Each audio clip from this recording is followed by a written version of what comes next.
there are going to be professors that y'all, touch the lives of. I mean, you come in, you're doing homework, you're doing things of that sort. There are going to be employers, there are going to be other parents, family members. There are so many avenues that you can go. I mean, do y'all have any family members that, have been successful in their lives that are, managers, they're business owners, anything of that sort? I see some nodding right there. She over there now.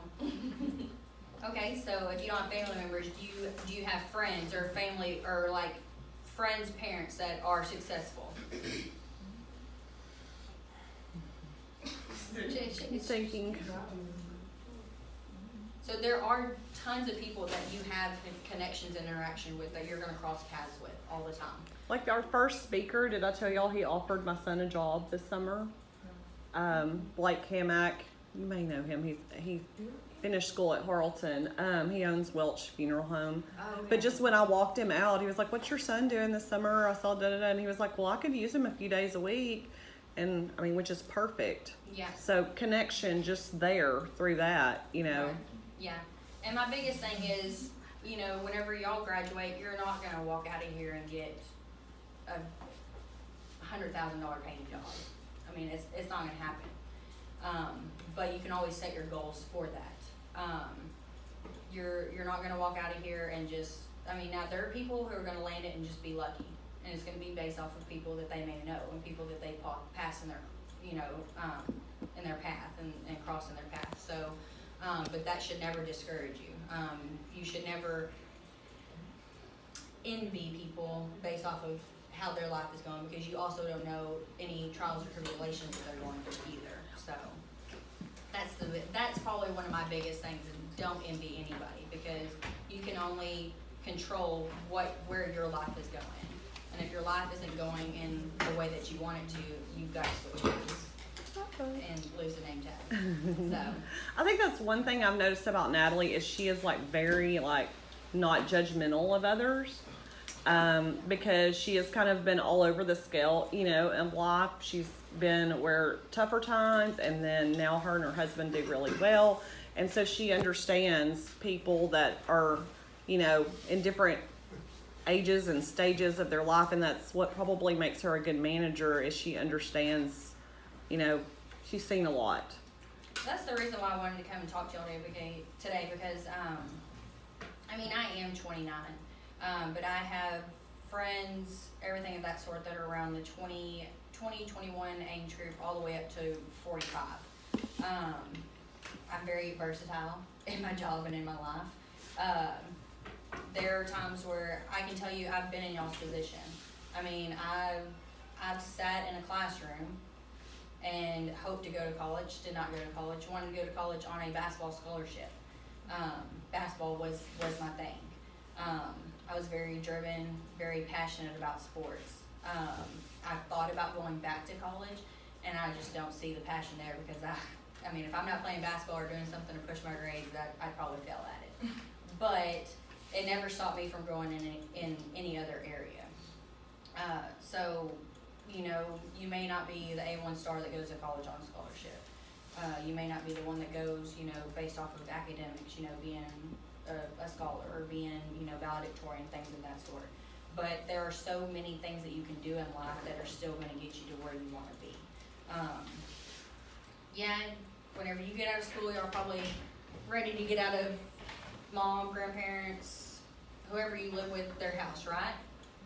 Everybody, I heard that. You'll say, yeah, I know that a lot of y'all are ready to get out of your parents' house, but whenever you get into that real world, it's going to be very different. Like I said, you're not going to have a $100,000 paying job a year. But these times where I don't know if anybody has children right now, but the times where you don't have those type of commitments are the times that you need to be growing and focusing on yourself. That's one of the things that I do wish that I did. I had my very first child at 19. Now, I love my children. I don't think they stunted my growth at all. But there is so much that I could have been doing. I could have worked 2 jobs. I could have saved. I could have went to college. I could have done this, could have done that. But my path went a different way. but it never stopped me from growing. So there are different avenues that you can take. Just know that any decision that you make is going to justify what's going to come the next day. You know, next hour, next 5 minutes. The people that you surround yourself with are going to justify what type of path you take in your life. My older brother is not a very successful person.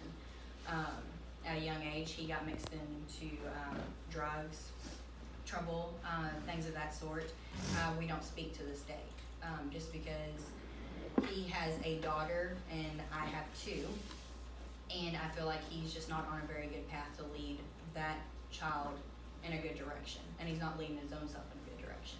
He's had many jobs where he would make $4,000 to $5,000 every 2 weeks, and lost it due to drugs. So the reason I tell you to make your decisions and they're going to affect the very next day is for that sort.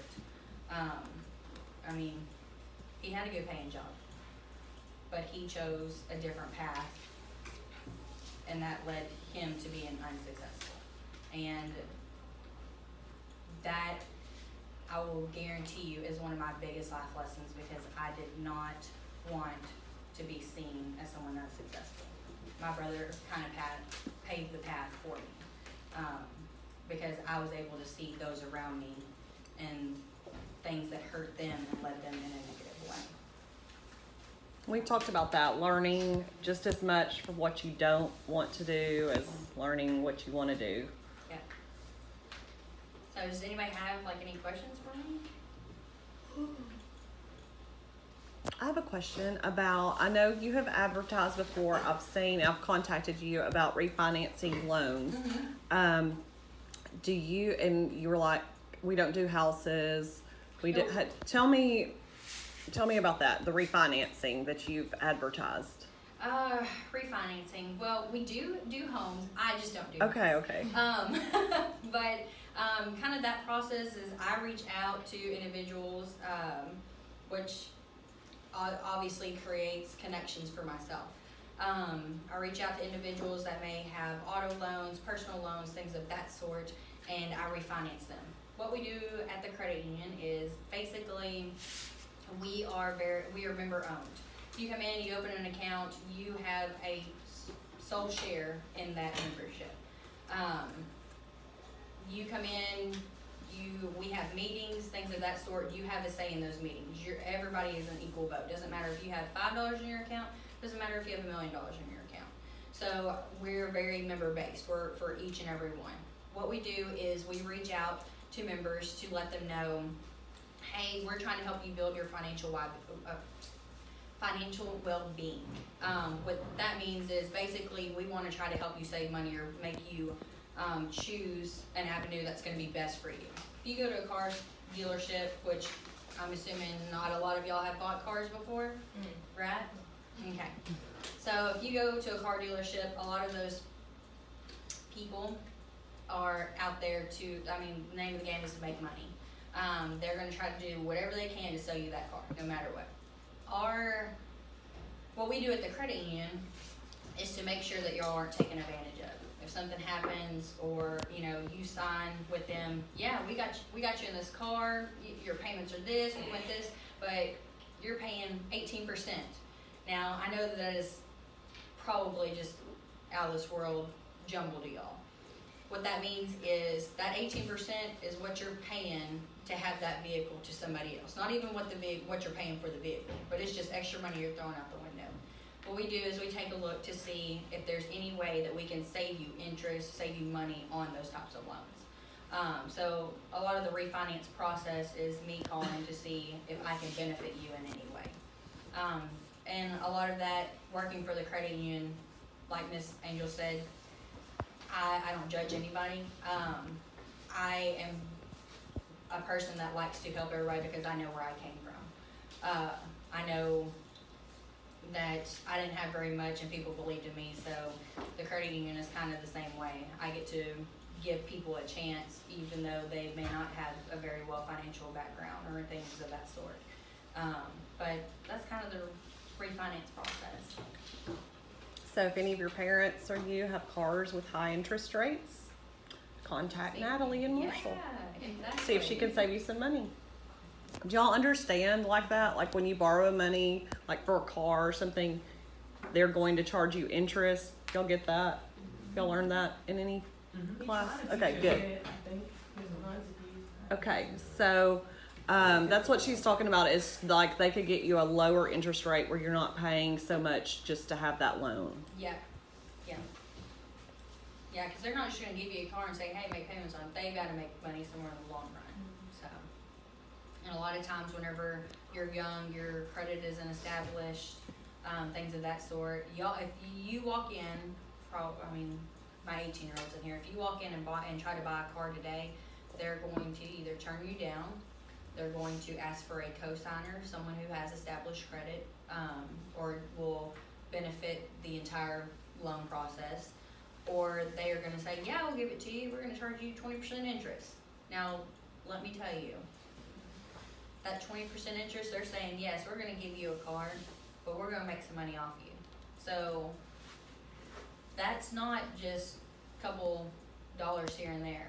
That's if you go out and buy a brand new Tahoe, whatever, Escalade, whatever you want to buy, you're looking at $60,000, $70,000. So you think about 20% of that. That's what you're throwing down the drain to these people. But that's the name of the game. Now, if some of y'all go out and become a car salesman, become very successful, power to you, because we will cross paths somewhere, because I don't plan on retiring anytime soon. But you may call me and say, hey, I've got someone here who's really needing to make a deal, and they're good people. But, I mean, just the name of the game, and different paths will cross. All right, questions about loans? We're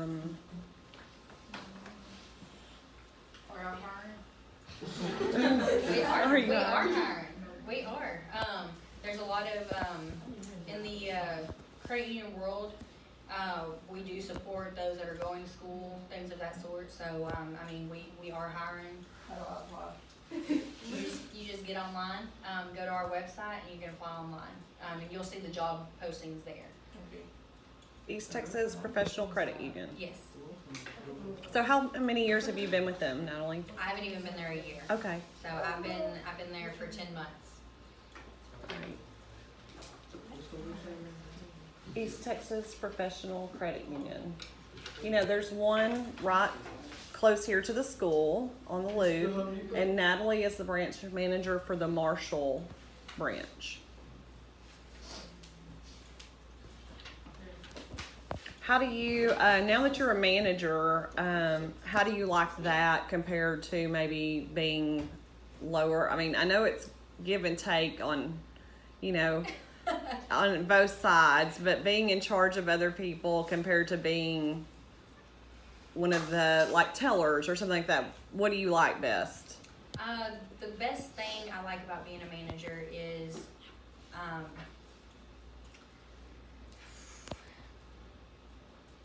really it's more personal, is just knowing that I was able to do that. I was able, like I've told all of y'all, I came from basically nothing, but I was able to grow and become a manager. That's probably my favorite thing about it. Now, in my field, my best thing is being able to sit with those that are younger, older, and they are just starting out in the financial world, because a lot of them, they don't understand that they have to learn to grow to become an asset.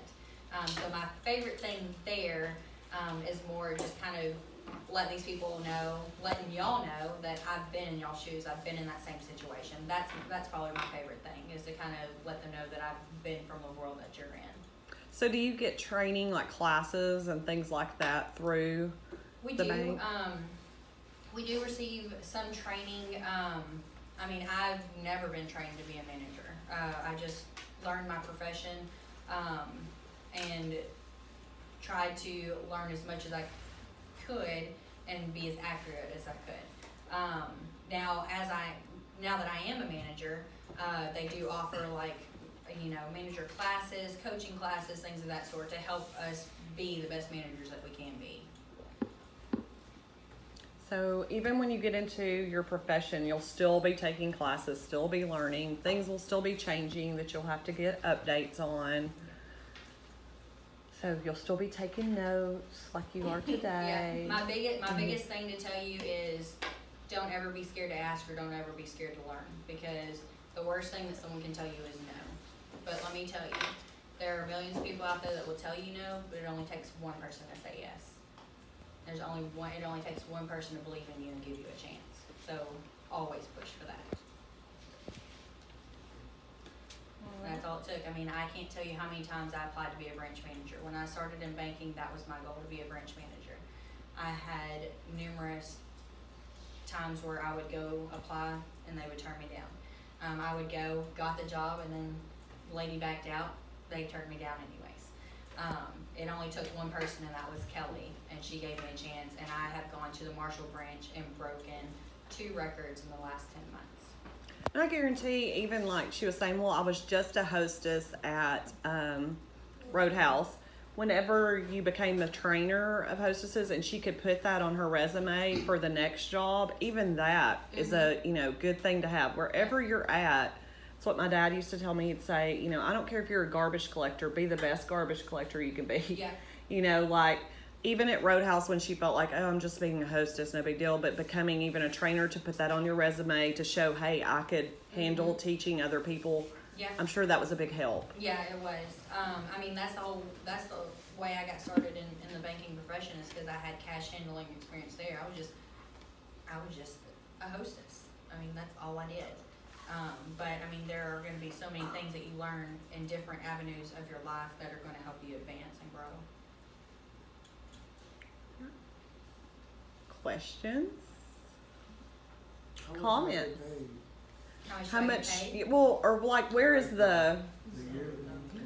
My yearly income? You don't have to tell us yours, but you can give us a range of like maybe like, kind of go through like a starting teller to a branch manager. A starting teller, oh, jeez. Yearly would start about, oh gosh, it's been a while since I've been a teller. I think I made $24,000 a year as a teller. I mean, when I worked, I started out at Roadhouse making $2.15 an hour. Granted, you get paid tips and things of that sort, so that has to offset your pay. But I mean, I think my checks were maybe $10,000, or what I made for a year was about $10,000. I started at that, and a branch manager ranges anywhere from $47,000 to $67,000 a year. So you could be self-sufficient for sure doing something like that. Yeah. Even teaching, I mean, my first several years I was below the poverty level, being a single mom. So, she would be making more than a beginning teacher for sure. When you say you broke records, what you mean? Whenever Ms. Jones asked me about the refinance process, the credit union is driven by loan numbers. When I went to the Marshall location, I had lots of people that I crossed paths with at other institutions that were very self-efficient and very well off, that they followed me to the credit union. They brought their business with me. So I think we had a month where we had loan numbers set for 1.1 million. We broke that at 1.8 million. Look, I mean, just like me seeing that on Facebook, and like, oh, Natalie, I'll ask her. I don't mind asking her, and telling her, hey, I owe this on this and this on this, because she's not going to judge me. She's going to be like, oh, let me see what I can do to help, Yeah. I mean, now, with that being said, there's always going to be people that are going to help you, but just, make sure that the paths that you cross are people that you can trust.